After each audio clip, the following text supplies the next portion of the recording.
Exodus chapter 2.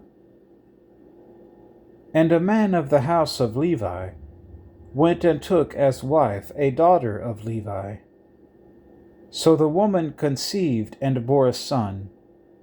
And when she saw that he was a beautiful child, she hid him 3 months. But when she could no longer hide him, she took an ark of bulrushes for him, daubed it with asphalt and pitch, put the child in it, and laid it in the reeds by the river's bank. And his sister stood afar off, to know what would be done to him. Then the daughter of Pharaoh came down to bathe at the river, and her maidens walked along the riverside. And when she saw the ark among the reeds, she sent her maid to get it. And when she opened it, she saw the child, and behold, the baby wept. So she had compassion on him, and said, "This is one of the Hebrews' children." Then his sister said to Pharaoh's daughter, "Shall I go and call a nurse for you from the Hebrew women, that she may nurse the child for you?" And Pharaoh's daughter said to her, "Go." So the maiden went, and called the child's mother.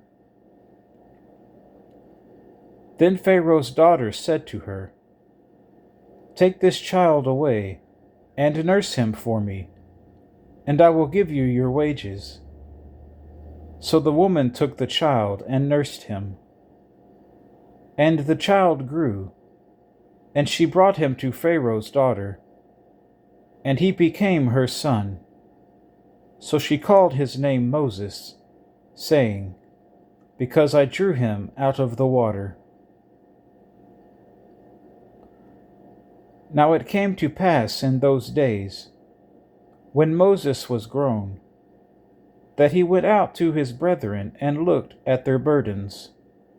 And he saw an Egyptian beating a Hebrew, one of his brethren. So he looked this way and that way, and when he saw no one, he killed the Egyptian and hid him in the sand. And when he went out the second day, behold, 2 Hebrew men were fighting, and he said to the one who did the wrong, "Why are you striking your companion?" Then he said, "Who made you a prince and a judge over us? Do you intend to kill me, as you killed the Egyptian?" So Moses feared and said, "Surely this thing is known." When Pharaoh heard of this matter, he sought to kill Moses. But Moses fled from the face of Pharaoh, and dwelt in the land of Midian. And he sat down by a well. Now the priest of Midian had 7 daughters. And they came and drew water, and they filled the troughs to water their father's flock. Then the shepherds came and drove them away. But Moses stood up and helped them, and watered their flock. When they came to Reuel their father, he said, "How is it that you have come so soon today?" And they said, "An Egyptian delivered us from the hand of the shepherds, and he also drew enough water for us and watered the flock."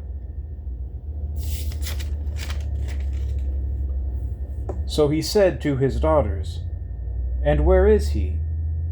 Why is it that you have left the man? Call him, that he may eat bread."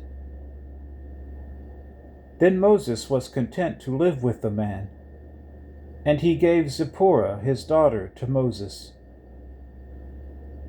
And she bore him a son. He called his name Gershom, for he said, "I have been a stranger in a foreign land."